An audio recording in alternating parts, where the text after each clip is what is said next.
Liquor with friends. Niggas was on the interviews and shit, like at radio stations. Like the nigga JS Supply was like one of the main niggas on interviews. Right, he was, and that's shout out to JS1. You feel me? Yeah, I mean, but I think like we had this like little briefing on the comments. Like he had commented like, "Yo, I like the fact that the niggas you interview actually promote the interviews you do with them." Right. And I'm like, well, my nigga, like, you are 100% like a part of journalists or media, that platform. So you gonna interview niggas that may look at your shit like just another interview. Right. But I make sure like I'm strategic with my shit. Like I actually interview niggas that I fuck with. And I mean, just because, you know, for me, used to making music, Right. it's just that easy to get an interview. You feel what I'm saying? Like niggas already kind of susceptible to talking to me. Right. And you ain't providing no drinks and nothing. Like you gotta provide something. Like give niggas something to look forward to. Yeah. You know what I'm a saying? fact. Because I don't have hard liquor on this bitch. You know what I'm saying? This is.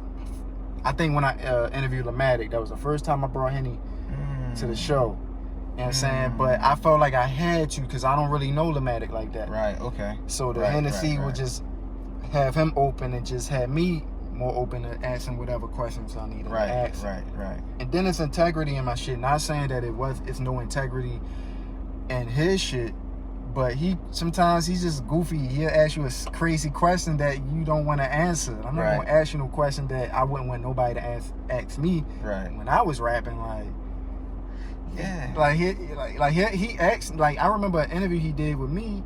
He asked me like something like Buffy the Beauty or some other bitch. Yeah, like having like a little game, like having you choose which girl, like which one you gonna local bitch you want to hit and shit like that. I'm like, man, this nigga is a fool. Nah, he ain't knowing them. Yeah, that's my man though. But this is shit. I think this is episode 12 of Liquor with Friends. You already know what it is. You know who I am, Rickie Jacobs. If you don't know who he is, then nigga, I don't know. You must be living in the rock. Yeah, I'm with FMG Dink, the one and only FMG Dink. The nigga that played the background, like a quiet Diddy. Quiet Diddy. Yeah, I say like Slim, baby. Oh, Slim. like yeah, that's even Maya Slim, bro. Yo, that's an actual that's a perfect Slim. comparison. Yeah, That's a fact. Entrepreneur, philanthropist, because we gonna talk about the philanthropy and shit. You know what I'm saying? If you wasn't aware of FMG Day of Giving, Dink, it was one of the ones that was highly responsible for that event. They gave out turkeys, food, and y'all cleaned up some neighborhoods too. Yeah, fact. Shout out to Treehouse Project. They helped us along with that. That was super dope, bro. Shit,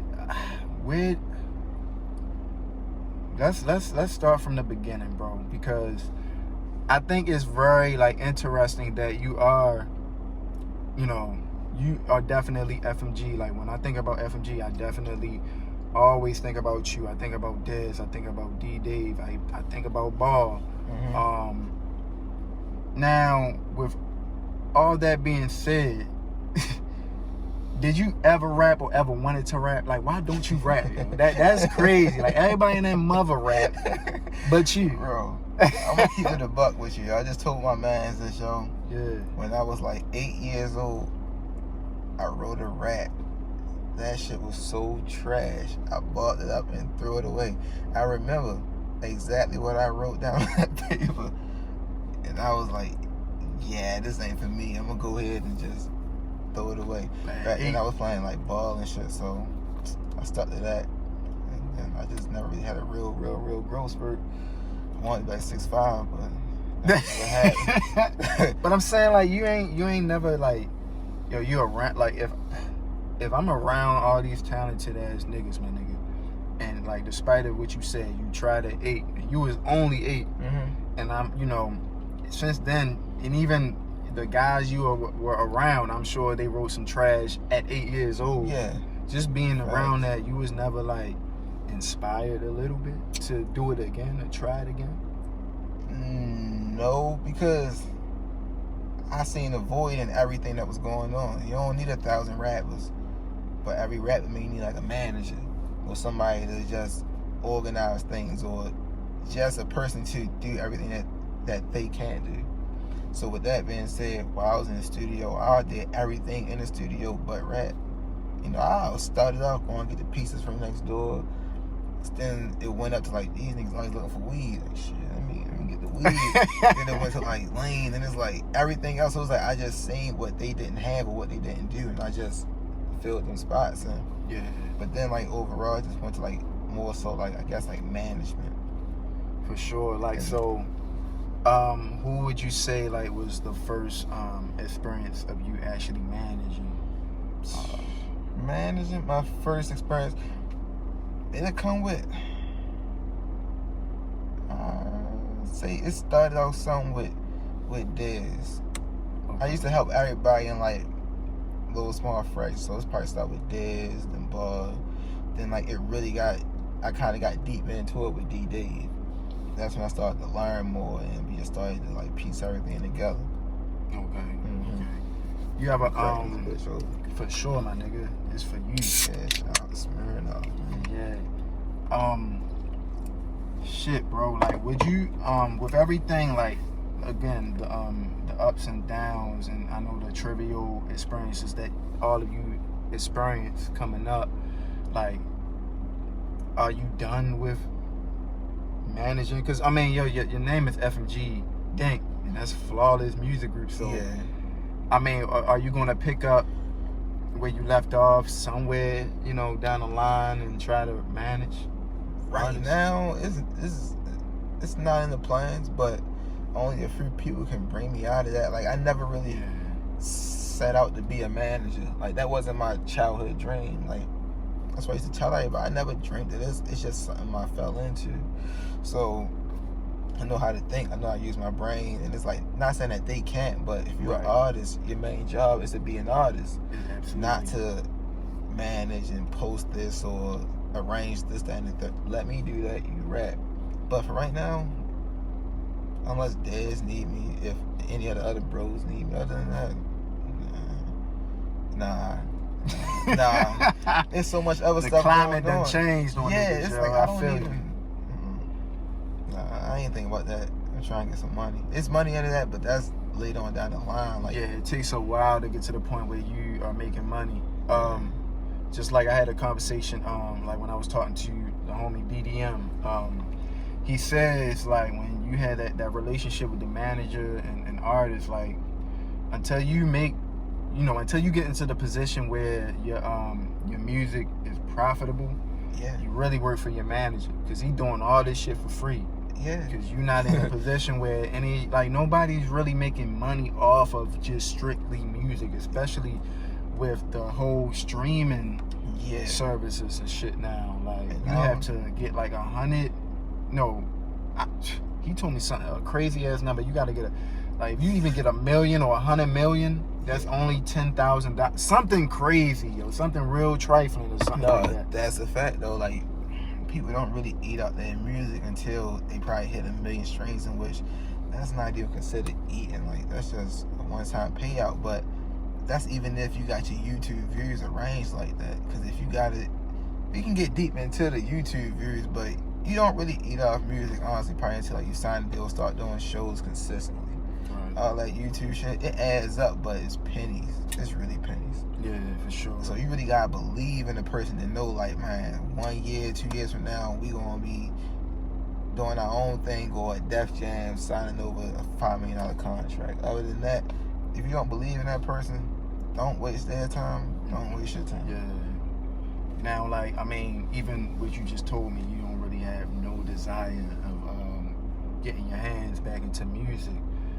Has there been like conversations amongst y'all, the brothers? Like I know when I spoke to Dez, he definitely. I'm seeing that Dez is working. Yeah.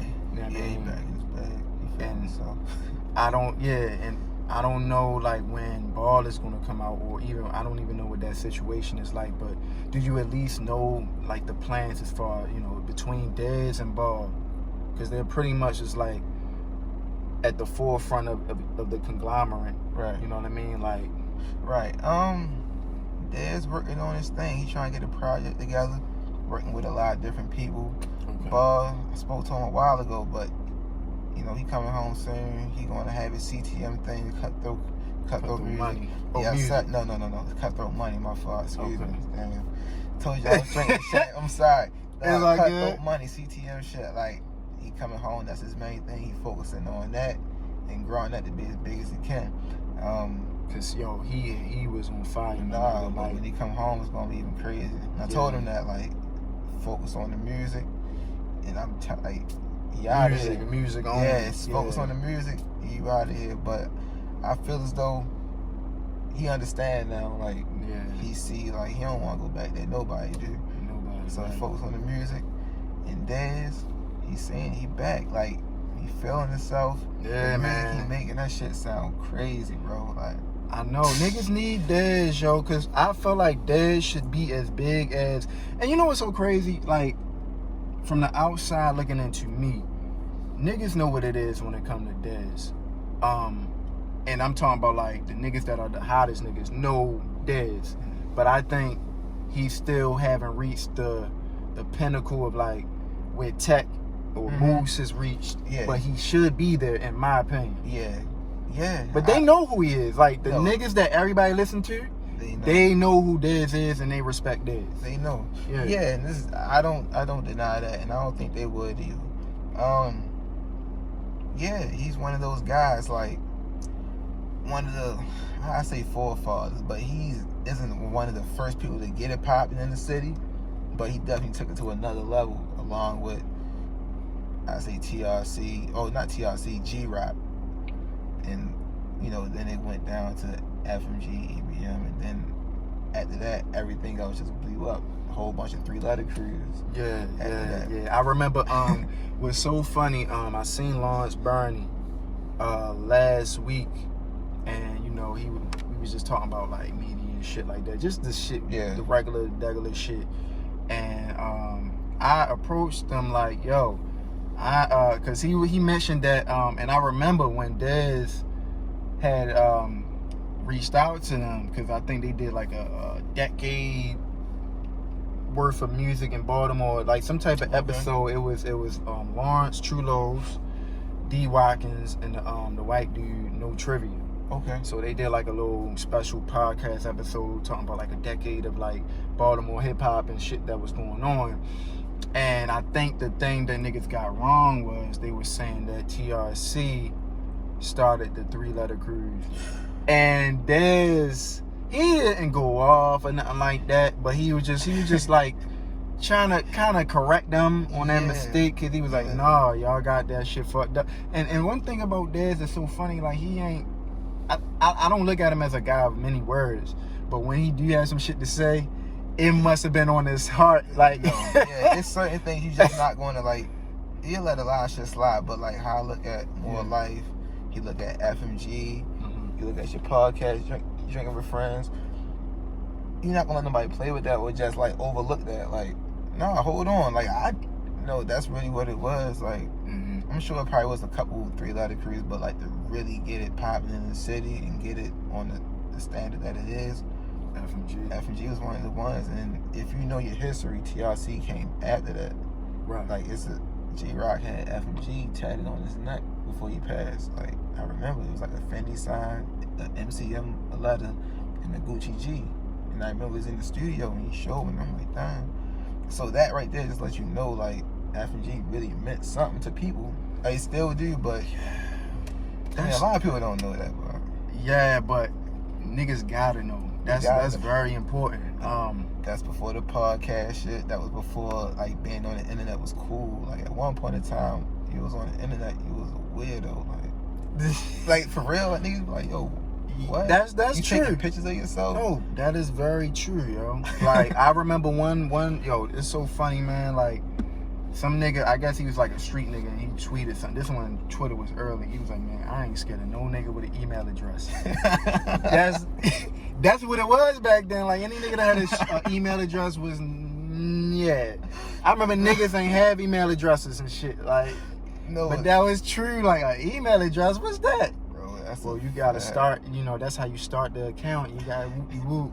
Yeah. Yo, I know exactly what you mean, because my first time in Miami, I went down there with Dez and the whole projects, and this was 2011, probably 12. This was before, like, they wasn't on the Instagram shit. They wasn't on anything. It wasn't no pictures. I have no memories, because these are the type dudes that's really in the streets, and the only people that's taking a picture of them is the feds. So that's the cloth that, you know, we really come from. Like, real street dudes. The internet shit is really like some new shit. And that's kind of, I think, was like kind of Dez. Like, he didn't really indulge or kind of fall off like the Instagram shit. If he would have hyped it up and really became an Instagram nigga and showed the money, showed everything, it would have been bigger than what it has reached. But people still would know what's going on. But you never capitalize off that. But that was some fake shit. Like, right. You're really in the mix. You don't want to. You don't want to be loud about this shit. Like, I mean, if you watch like American Gangster, that's a pure example of what happens to niggas when they end up being yes sir. When they end up being loud. You left-handed? No, I'm right-handed. They tied this shit with a monkey wrench. Liquor with friends. Like, talking to Dez, my nigga, I learned so much shit. Like, just a lot of shit in those 2 hours. But then it's like, again, like you said, that shit would have had 4 parts if niggas ain't had shit to do. You know what I mean? Like, I'm gonna get him back on, because the thing about it that's so important about this platform, bro, like, and especially with y'all, I feel like y'all like the niggas that I feel like that niggas low-key gotta pay the taxes to. You feel what I'm saying? Yeah. Even with that whole Rocco shit. That ball. I paid the fuck attention, my nigga. Like, I remember, like, it was a moment on Twitter. Mostly every moment that happened in Baltimore, I was there to see. Whether somebody brought it to my attention, or I went to go look and see what's going on, I knew what was going on. Like, I remember that whole situation, and I'm just like, yo. And then, what's so crazy, right? Because I remember, I used to work with, me and Nazir used to work. Right. We used to work at I think he's still there. I don't know. I ain't gonna say where niggas work at. But me and him used to work with each other. Okay. And I mean, you know, working with the people with the disabilities and stuff like that. And like now, Justice used to tell me, like, you know, not niggas business. Like, everything that was on the internet that I was like, what the fuck is going on? He was like, well, this the thing. This would happen, and this would happen, and this is why it's happening, and so on and so forth, or whatever. Facts. And I'm just like, yo, that is fucking crazy, yo. Like, and then like you got D Dave in the midst of that. Who this is a nigga that he's just about his music, right? So y'all had all this federal shit going on. Then you had Ball had his shit going on. He was the feds now.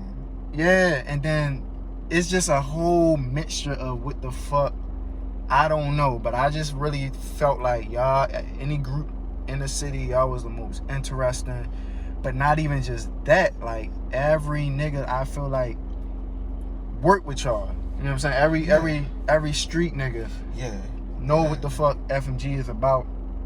But y'all not as like big as y'all should be. You feel what I'm saying? But even like when like Dez got the fucking like, he had the Ant feature, and I feel like the nigga Ant, not really as accessible as all these other niggas. Then he had the Troy ass feature. Yeah. I'm like, all right, yo, these niggas got some money. These niggas. That shit was, like, I seen Ant the other day, man. Shout out my nigga Ant. Like, I really, last night, I hollered at him. But he another one, like, you know, he be in his own bubble, but he a real one as well. Like, I fuck with y'all. The Troy ass situation. He was a real one. He had a lot of plugs when we met him, like music plugs, like not on the other shit, but like, for sure. Yeah, a lot of the music shit. But back to what you were saying, like the interesting part of it is that that's really just a capture of our projects, where we come from. There's so many different people, but everybody's like a stand-up guy, but everybody's living it in their own truth. You got Dez, who's living in his truth, quiet, low key, but he do his shit. You had Ball, you know, everybody know what's up with him. Mm-hmm. And then you got D-Dave. Mm-hmm. It's D-Dave. If you knew D-Dave, you knew that was just him. He's quiet, low key, stay to himself, make his music, mind his business. Yeah. But at the same time, he not gonna let you play with him either. Yeah, Like, for sure. So, Yeah. Shout out to D-Dave. Yeah, man, shout out to my bro. Rest in peace, D. I love D for the simple fact that D is a nigga that I felt like everybody should be while we're in our moment. Like I don't like the fact where after he passed, I heard him on the radio. I didn't like that. I never liked that though. I hate that. I hate when that shit happens, bro. Like, you couldn't get this nigga that type of look when he was here, and D works his ass off. That nigga will freestyle. It ain't too many niggas that are in that position that will go to the station, do an interview, and be like, nigga, put a beat on. I'm ready. Like, that nigga seemed like he was always ready to rap. That's why we call him robot. Yeah. It's like this shit programmed in him. Like, you be like, yo, rap real quick. Shit, that sliding board, yo, and he'll go. Yeah. That's why I never rap, because how can I compete with a nigga like D-Dave? Like, the fuck? No, but that was really him, though. Yeah. So when they did start playing that shit on the radio, it was like, I appreciate it, but it's like bittersweet, huh? Yeah, it's like, when I say I got mad, like, we was really trying. Like, I only like the word managed. I was a caring homeboy who wanted the best for my friend. Right. So we've been trying for years to get on here. We doing everything the right way. Y'all never shed no light. Right. You know, DJ Lil Jetta, shout out to him, like, when he got his mix, he'll slide D-Dave in. But when Flow was on there, he'll slide it into. But other than that, it wasn't how 92Q play D-Dave now. Or how they play, like how Tate. Yeah, Tate. You know, Tate always gonna get up. Tate always gonna, no matter what Tate, where he's at, he made bankrolls. You feel what I'm saying? You cannot not play that shit. Mm-hmm. You know what I'm saying? That's just like Obituary, I guess. Which is a dope song, but I don't feel like Obituary is as far as a Baltimore anthem. I don't think it's a Baltimore anthem like Bankrolls is. I mean, he remixed the Baltimore anthem. Who? Tate. Oh yeah. I think you meant Shorty. Well, shout out to him too. You know what I'm saying? I always love seeing niggas from the city doing excellent. You feel what I'm saying? Yeah, so, all them niggas like related though. That's this crazy part. Yeah. So I think D-Dave was related to the whole fucking Baltimore. Right. He told. Yeah, I remember Dave told me because the that time when Tate had got signed and he had that show at Soundstage, right? Mm-hmm. Nigga, and this is I wasn't even rapping like that then, but Tate DM'd me and was like, yo, I got a show at Soundstage, I want you to be one of the performers. And I'm like, nigga, me? And so I love Tate forever for that, because like when I was like doing my thing, like Tate wasn't where he was, you know what I'm saying? So Tate always showed me love and always had that respect for me, because what I was doing in the city, a lot of niggas wasn't doing at the time that I was doing it. Some niggas know, some niggas don't. Right. But Tate was one of the ones that definitely praised me during those moments and that phase of when I was doing my thing. I never seen a Jewish nigga ride bike like that, yo. Yeah. That's something that's like a Jewish chino coming down with no hands. Right. Oh, shalom. Right. But he had me open up, bro. I think it was me, one of the Tate homeboys from PA, because I know Tate lived in PA for a little minute. I don't know, but if it wasn't the thick nigga with the glasses. That's my nigga Pression. Okay, all right. Shout out my nigga Pression. Okay. I gotta get him that t-shirt too. I got you, bro. Alright. He always all t-shirts for real. So it's all yeah, good, I got you too, bro. But yeah. It was me. Yeah, it was Pressure. Now that you but he was in a group. But the group was like eclectic, different. But it was me, Pressure. Damon Blue hopped on that shit. Shout out to Damon Blue. You know what I'm saying? He's a cool nigga. Yeah. And then Tate, but then on Tate's set, that nigga was bringing hella niggas out. And one of the niggas was Ball, right? For real? One of the, he brought out Ball for to perform cut. He brought out Tato to perform Damn. you know what song. Yeah, anything. Yeah, no, that one. Oh, okay. I forgot. I think it's called the Slickest Nigga Freestyle or some shit like that.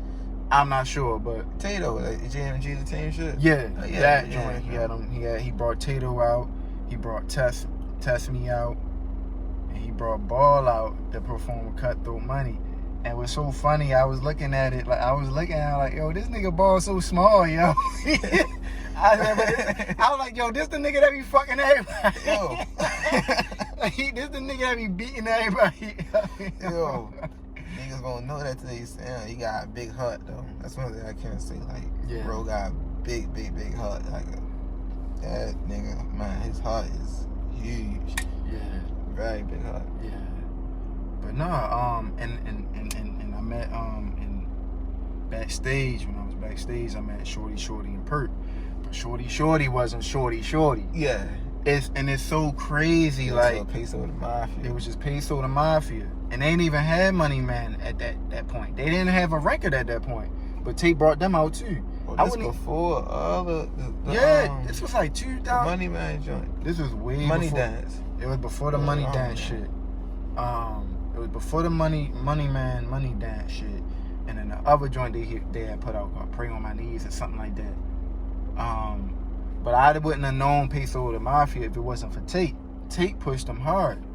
You know what I'm saying? And just to see like where Shorty is at now is just, as a testament of just crazy. like what could happen. Like the pole positions just change sometimes. You feel what I'm saying? Yeah.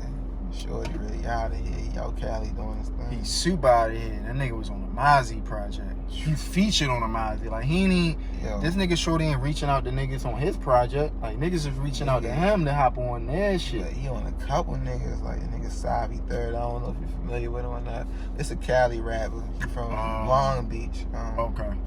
Yeah, I fuck with Savi. He got the joint with Show. I'm like, yo, this little nigga out there really doing this shit. Like, I really salute that. Cause these niggas I listen to, like, I listen to Cali niggas like on the regular. I came from Dez. Like, Dez was real big in the Doug Pound. So me listening to all that shit, I just stayed fucking with the Cali sound.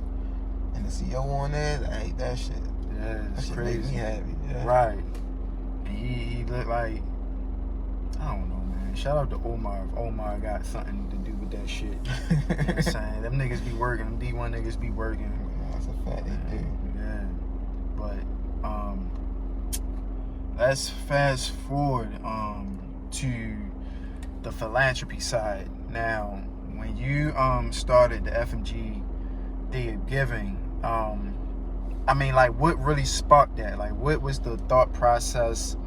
You know, because we all kind of see what's going on in our communities and shit, and we always say, like, yo, we gotta do better.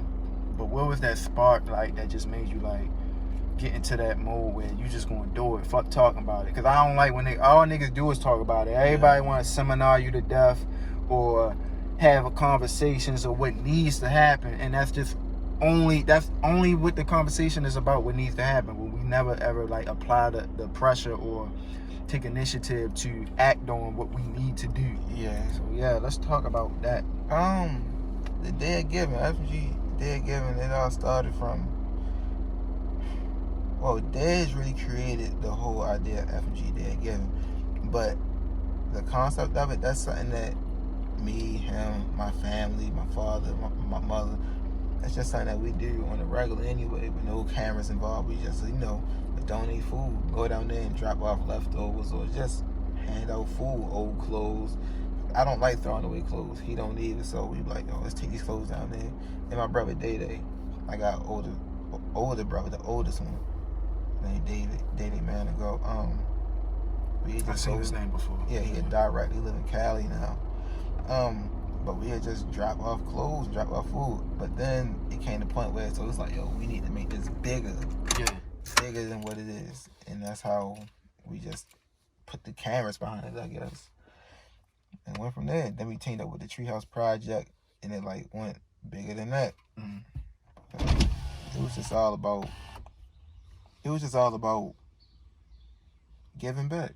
Yeah. Because sometimes you don't realize how much you have until you meet a person that don't have the little bit that you may think you have. Right. Like, people don't have water. So it's like, what the fuck? So, yeah. Y'all bringing that y'all relaunching that event? Yeah, hell yeah. 'Cause I already know you got to. Yeah, we got last year was the first year, and it was crazy the response we got from it. But with the COVID and everything, Right. we couldn't really go down there, or a lot of people didn't feel comfortable with being around a lot of people. But at this point right now, I think I'm ready to do it. I gotta holler at the team and see if they ready to do it. But even if they not, I still go down there. Like, I went down there a few weeks ago and handed out 10 dinners. Like, steak, made them fish. shit, your mom dudes? Nah, dang, I forgot her name on Instagram. It's like YBC Yummies or something. Something, but it's like she got like a restaurant where she sell food. And I bought a couple plates from her and just went downtown and handed them out to people. But I ain't recorded, I ain't posted or nothing. That's what I'm saying. Like, that's just something that we do. Yeah. And that's the thing. Like, I think where the recording part come from, like, I feel like if I'm gonna record it, it's for niggas to be motivated to want to do the same thing. Because if they see how it's done, then they'll be more susceptible to doing the same thing. Right. So, yeah, I like that. I don't like when niggas is just recording it for self reasons, like for personal gain, because it's not genuine. Yeah, it's not. Yeah, it's really not. Like, we give a lot, we give a whole lot. But the whole idea behind bringing the camera to the day of giving was just to show people, like, this is real. Like, you can do it too. It was more so, it started off as a challenge. Like, if you watch the video Dave posted, it was a challenge. Like, people could join in with us to give back, or they could do their own thing. And like a couple other people you seen it here and there, like, they was doing their thing with giving back. But it wasn't more so like, look at us, like, we fed like thousands of people. But not thousands, and we had volunteers, like people getting like hours, like community service hours for working with us. And that's like the kids and shit. The kids, like Morgan students was down. It was really big, but it really got like that, bro. But the thing behind the cameras was just to show people it's real. You could do it, and it don't take much. Right. It don't take much at all to do. I mean, and then that goes to show you, man, like, I mean, I look at things like that and then look at how these millionaires, and what I hate is when millionaires have foundations where they're trying to raise money through regular civilians. When you could just drop it. You can just drop the goal, whatever your goal was, you can just drop that. You can drop that. You know what I'm saying? And it's a tax write-off, so you're going to get it right back. Exactly.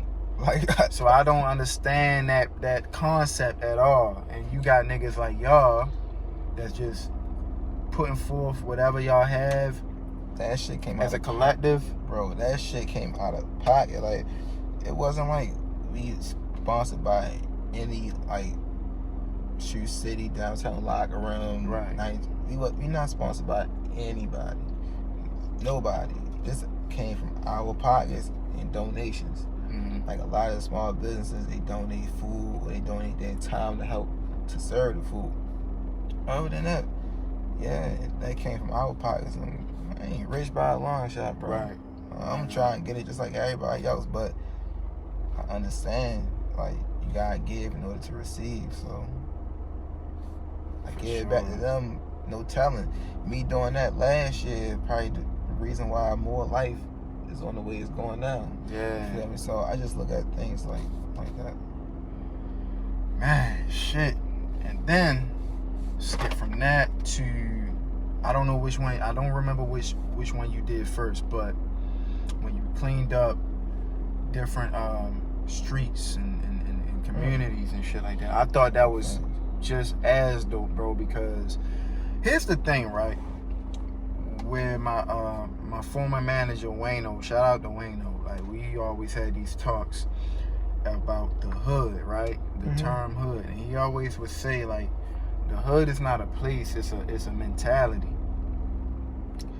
Our neighborhoods can look just as good as any neighborhood in the suburbs, but it's up to us to really take care of that shit.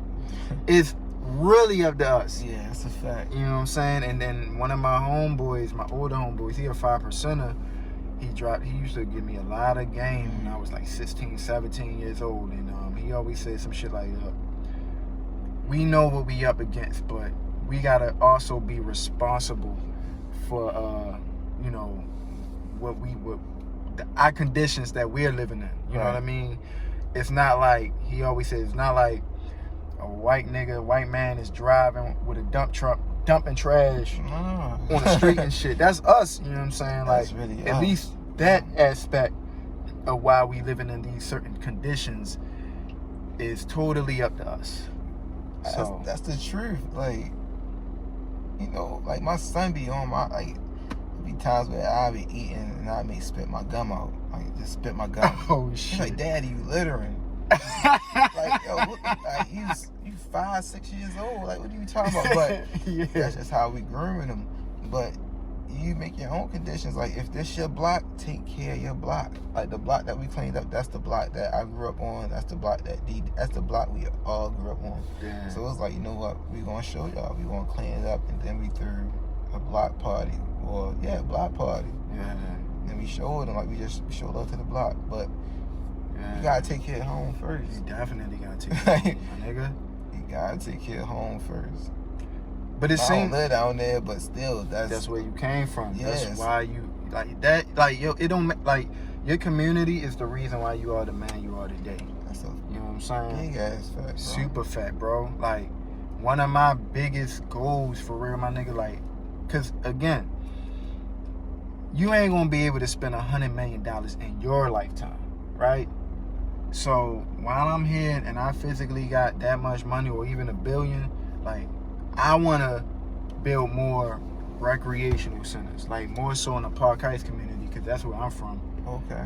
This is actually the elementary school I went to. I went to Park Heights Elementary first, but my mother wanted me to just be in a better environment, even though I lived there regardless. Bro, I got the same story, bro. Yeah. The same story. Yeah. And like, if you got parents that's really like invested in your education, The future. yeah, in your future, like, hey, let me get my son out of Park Heights Elementary. Let me put him in cross country, even though it's still kids from like Yeah. that grew up on Rogers and Yeah. Northern Parkway that went here. But It's just not as many. right, it was curriculum better. better. The curriculum was better. It was more culturally diverse in a sense, more than Park Heights, of course. And yeah, I don't think people realize how important being around diversity is, though. Like, super. not saying it's not bad to be around your people and understand your culture, but Mhm. you gotta understand how to deal with other cultures as well. Because in the real world, you're not just gonna be around black people. Absolutely. Like, right. you're gonna be around Chinese, white, Italians, Greek, like different types of white people. Right. So you gotta know, like, My girl say that all the time. She worked in corporate America. We had a conversation about that. Like, it kind of was, it wasn't an argument, but it was just like an aggressive line of disagreements. Like, because my thing is this, like, I totally agree with that, right?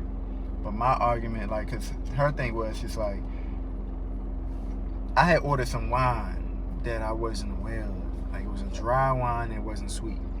But because it was red, I'm thinking like, this shit gonna taste like some, I don't know, some sweet shit. Yeah. So she was like, you know, that's why I feel like I'm like, you know, in the field that I am, it's very important to learn all that shit. Like, cause when I'm out with my colleagues and I'm the only black girl, I don't want to look like the ignorant or unaware of like the basics of the things. taste levels and shit like that. I want to stand out, but I also want to be a part.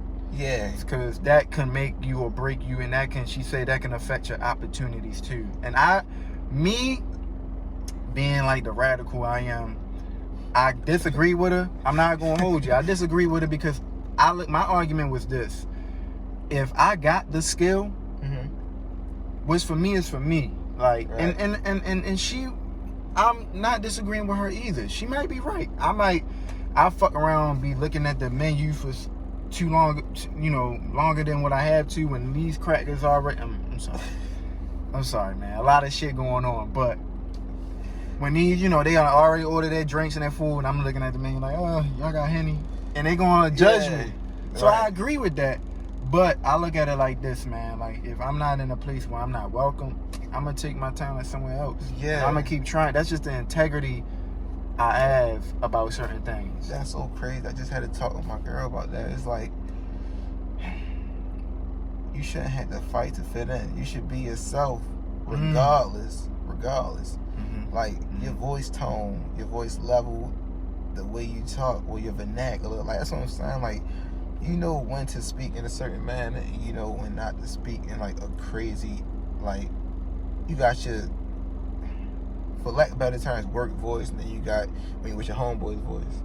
Like, if you're a phone operator, you're not going to talk to your homeboys how you going to answer that phone at Bank of America. Right. You feel what I'm saying? Then you're not going to, so it's like you just got to have a balance and everything. But it be little small shit like ordering wine that we not taught. Yeah. That are really like, these people are really hold against you. Like, what? Like, Right.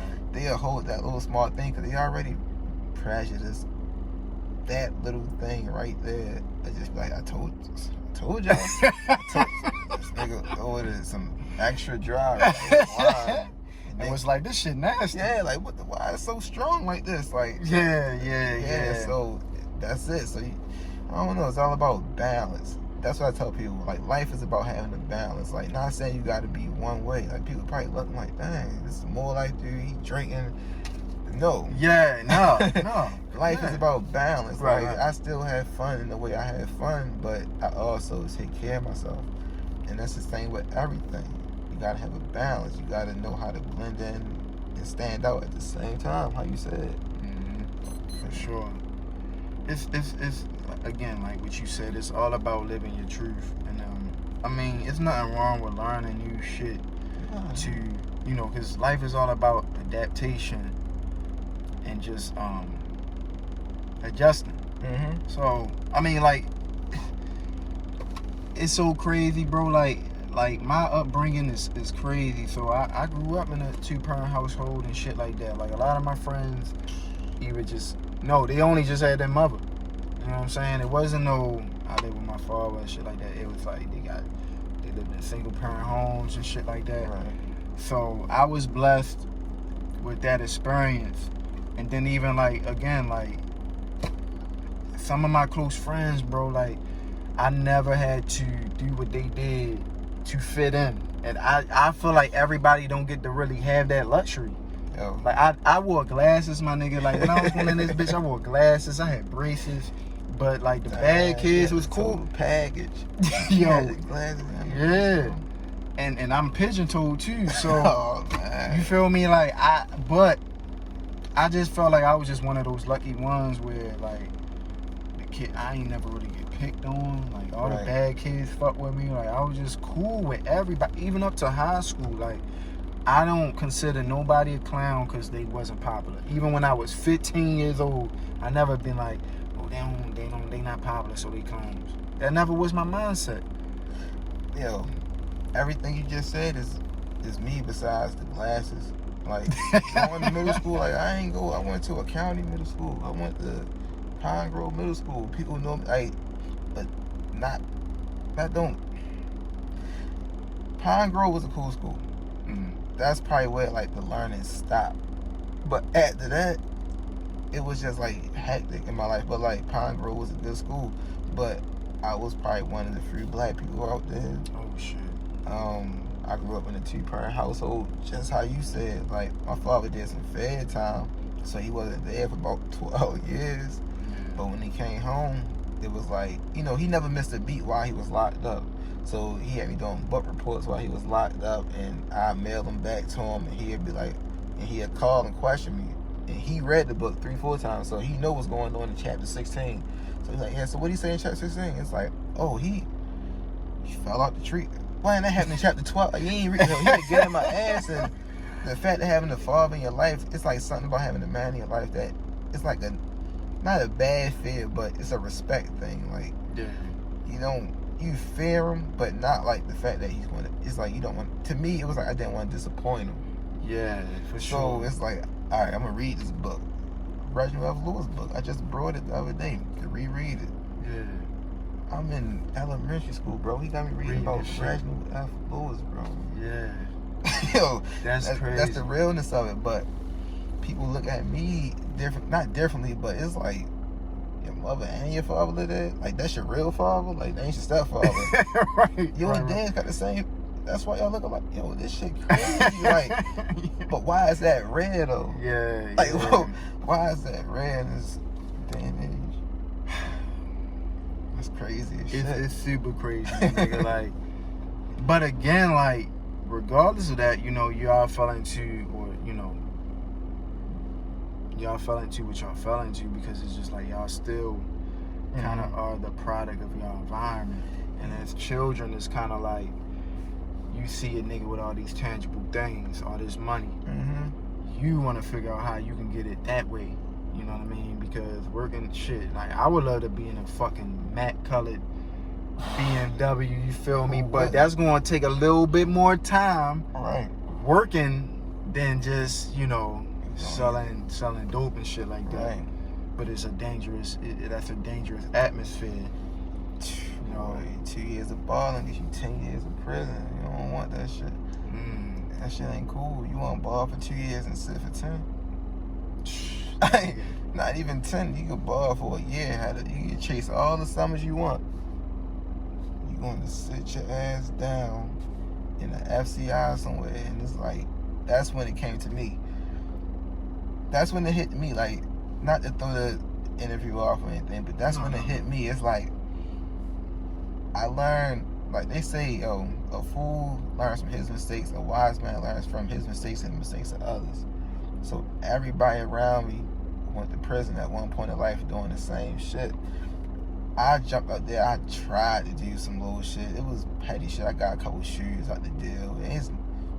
Anybody that's real understand what I'm saying. Like, no, you for get sure. shoes, you get clothes, and for sure. that's really it. Sure. But then it's like, in the long run, I got a son. Like, how I want him to remember me, visiting my graveyard or come see me in prison. I used to hate seeing my father in jail. Like, at every visit, you see him behind the door, squatting and coughing, ass naked. Like, that really, like, it made me mad because that's my father. But y'all really treating him like he's some type of whore. Yeah, it's like, what the fuck? And your father to you is your superhero.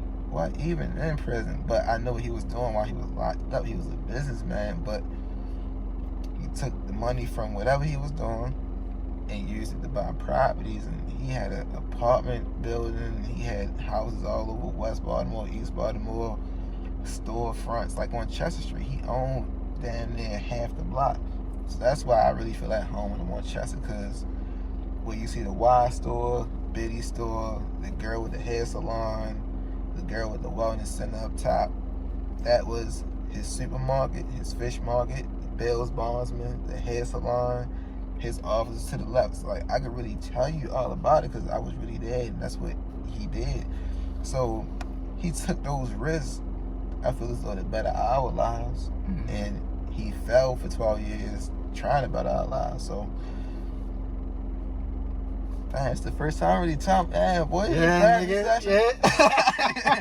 Damn. Yeah. But that's like how I look at it. Like, all right, that's a real man. Like, you want to sacrifice yourself for your kids or the well-being of everybody around you. So that's how I look at it. Like, I don't have to take those same risks, but I can sacrifice being a baller for establishing a credible business. For sure. And that's a good segue into what I wanted to ask you. Because you was, with the More Life company that you started, you were one of the first guys I've seen like sell CMOS before I even knew what the fuck that shit was.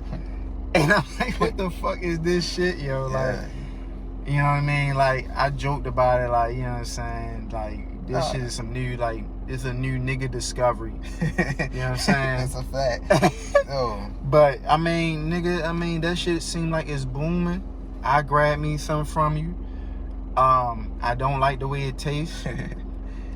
But, you know, I know, like, you know what you talking about and you did your research. You feel me? Something like that. Yeah, I definitely did a whole lot of research. That shit all started when I went to Jamaica. My homegirl from Brooklyn, she put me on with it, and I just went from there. Like over there, like they don't really deal with a lot of medications. It's all like natural remedies and natural, holistic. It's like they got their own way of carrying themselves. So like that's how I learned about sour sops and sea moss and everything else. And then I took that, did some research of my own, and then boom. That's what's up, bro. Love. That's what's up, man. Like that shit worked. Then it's like everybody, it just came out of nowhere. They watering it down, but man, life is official. I can't speak for everybody else. Yeah. I know we got the real deal. Yeah. On top of everything else. I mean, you got I feel like your journey through that in the process, like you actually got the real experience. Like you went to Jamaica, and you feel me. You got the information when you was out there, and then. Hell yeah. You got it in your hands, and then even just the way you like curated and put it all together, like that shit looks very official. Like you be having the shit before you even get it in the bottle, the final form and shit. You clean it, you do your thing. It's all natural. It's all natural, but it only lasts for 2 weeks, right? After you. Not 2 weeks. Like I tell people 3 to 4 weeks refrigerated, but sometimes it could last longer. But to be on the safe side, I don't want to tell a person 6 weeks and the refrigerator may not be as cold as the next one. So now theirs all molded and it's watery and they get a lung infection. I don't know. I don't want no parts of that. So yeah, 3 to 4 weeks. Yeah, 3 to 4 weeks refrigerated. So once after you grind it and do whatever you do to it and refrigerate it 2 to 3 weeks. Yeah, or 3 to 4 weeks. Yeah, 3 to 4 weeks refrigerated. Yeah, it should be good. And when I found that out, I think by the second week, I got through half of that shit, bro. Right. I'm not gonna hold you, yo. That shit is hard. But you had told me, cause I was like, yo, how the fuck these kids doing it? Cause I had my son try. Right. Oh man, I still got that video on my page. Yeah, bro. Yo. Nah, that nigga looked like he was about to die. Yo, grab the trash can. I was not expecting. I'm like, damn, Shorty and G, like he did that. I'm like, oh fuck, yo, this nigga grabbed the trash can. Yeah, but all the other kids I seen your videos just be taking it. I was like, what? He just gotta do it a couple more times. No. It's to each his own. Like I tell people, you can mix it with applesauce. You can mix it with whatever. Like you want to drop in the juice, whatever. As long as you get it into your body. That's all that matters. But to me, the best way, the quickest way is just taking them scoops and go ahead about your business. If you can't, I guess just put it inside the applesauce. Eat it with some Jello. I don't know. Whatever you gotta do, man. Just get it. Just get it in you. And so, what does it do actually? Sea moss? It breaks down a lot of the mucus in the body. So once you eat it, one of the first things you're gonna notice is that it's breaking down the mucus in your nasal passage, your lungs, your liver, even like in your blood. It helps your blood to flow better, so it's giving you more energy. It has 92 out of 102. 92 out of 102 minerals that your body needs or to thrive on. You're getting inside that. So with that, you're gonna feel a little electric boost, some energy. And on top of a lot of things, you can take it and put it on your face, your hair. It's a natural collagen. Yeah, it make your skin like glow. Like even if you eat it, but if you put it directly onto your skin, you're gonna like see it glow and tighten at the same time. Even at the 30-45 minutes. Even with the consistency that you make it. Yeah, you can take it. Put that on you. You can just take it and rub it on that. I didn't know that. That's good for eczema. It's good for like pimples and shit. Like it's good for a lot of stuff. That's why people buy it. Like it's good for so many different things. Your sex drive, like it boosts your sperm count. It makes you You know, get your minds right. You know, you know. Wait, no, but no, that's interesting that you brought that up because my girl was saying some shit like because she has this coconut oil that she puts on the skin, right? Mm-hmm. Then I seen her cooking with that shit. And fucks your head up. It fucked my head all the way up. But she said one thing that really resonated with me, and it connects to what you just said. Anything you shouldn't. Anything that you put on your skin, you should be able to eat. Yeah, that's a fact. And vice versa. That's what I tell people when they buy. Like, oh, you put them like, yo, anything you eat, you should be able to put on your skin because you're ingesting it either way. Either way, you're ingesting. So, in a nutshell, you are what you eat. That's a real thing. So, you can't slap a piece of bacon on your face and expect that shit to get that pimple right. Like, nah, you really can't. Like, yeah. But you are what you eat. What you eat, it comes out you in some way, shape, or form. Yeah. So you can put this hiatus inside you. Like, you can eat it, put it in your head, put it on your skin, and be straight. On top of the sour sop. The sour sop. Is that shit you had cut open, the little thing or the green thing? No, that's a rambutan you talking about. I want to the try hard that. Strawberry. Yeah. I should get some this week. I got you. I'm gonna add that to the joint. I got you though. Appreciate it, bro. I got you. Yeah. But the sour sop was like a green, like spiky looking fruit. Mm-hmm. And that shit is alkaline. It's fully alkaline. Builds up the immune system. Got a lot of cancer fighting properties. It tastes good too at the same time. So a lot of people mix it with like, man, I saw the one girl. I'm like, yo, so what you plan on doing with it? She was mixing it with my tequila. Yo. Hey, yo, that's some shit I would do though. Me too though. That's the crazy part. Yeah. I would too. I ain't even gonna hold you, but that's the perfect balance right there. Righteousness and ratchetness. Shit, right I ain't there. even heard it quite like that. That's what, that's true, my nigga. That's real. That's real. That's Damn, really real. bro. That shit is inspiring like shit, bro. Like just seeing, because I feel like it takes a lot of ambition and drive to have your own business, and you gotta meet people, you gotta touch people, you gotta talk to people. I don't really like talking to people, believe it or not, bro. You know what I'm saying? Like, that's why when I do these things, I talk to people that I actually want to talk to, or I fuck with, like on a personal level. Nah, and I respect that. With this shit, like, I was doing it, but I was kind of actually like forced to go even harder into it than ever. This, like, at the beginning, that's why I say 2020 was the worst year for me, because 2020 I was working at Coca-Cola. I was moving pallets, like driving the forklift and all that shit. I know you niggas had y'all, yo. Bro. That shit. I see days in the Amazon vessel. Yeah. That shit be kicking. That's some new shit. He been there for like a month, but that's what I'm saying. Yeah. Taking a turn for change. But I'm doing the Coca-Cola shit. I'm making cool money out there. Like, it's cool. But at the end, I've been like, I guess you would say dragging. As the people say, I'm dragging out there because you're not going to talk to me any way you want.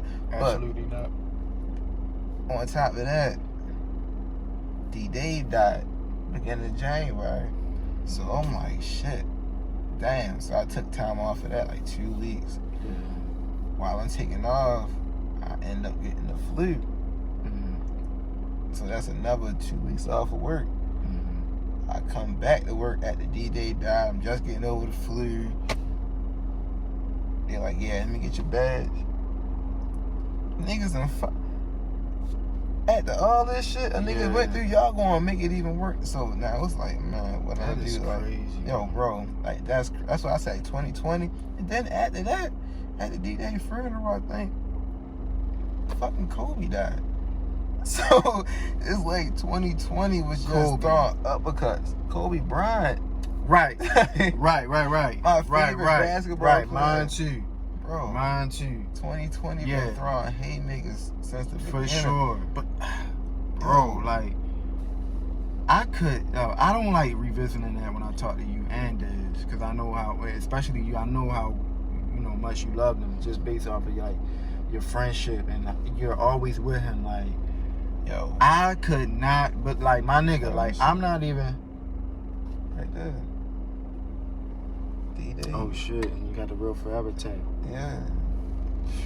Bro, That's what I'm saying. I never cried with anybody that wasn't my family. I never cried when he passed. But it was something about D-Dave that it fucking had my stomach just was not right. Like one of my little homies had texted me about it, and I'm like, nigga, you are lying. Yeah. You are fucking lying. Like, but I know he wasn't lying. But I'm just like, all right, he going pull through because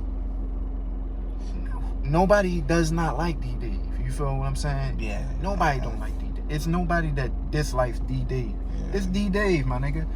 So I'm on Twitter and I'm seeing like, rest in peace in front of this D-Dave name, yo. That I can't imagine how you felt, yo. Like, no, that was one of the. I could take you back to that night, like when I found out, like, yeah, the event, bro. I was still working. Like I was working a bullshit ass shift, 3 to 11. His event started at like early. I don't know what time, but I was at work when it started. So when I left work, I slid down there. Like me and Dez was together. I'm like, damn, it's letting out. I text him, bro. The shit lit. You had people out. I'm proud of you. And I had just told him about the More Life. This was like More Life was just kicking off and stuff. Yeah, so it's like, yo, bro, this is on us and shit. Like we gotta make a statement. Like we gotta make it happen. It's on us. Cause it's like how I said, everybody before us, they did their thing. You know, you got Dez, Ball, you had everybody did their thing. It's like now it's me and you. We gotta step up. Like, all right, cool, let's do it.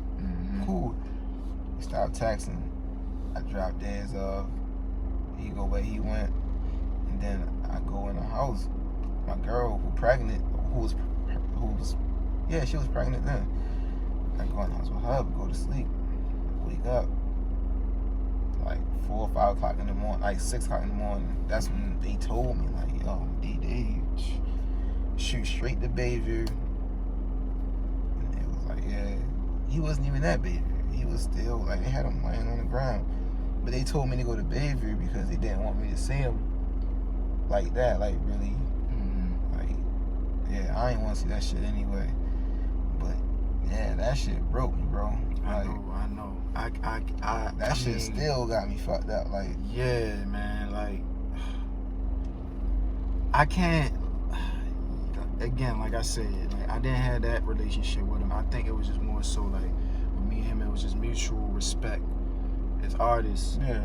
But that was him. He always gave niggas their flowers. Liquor with friends.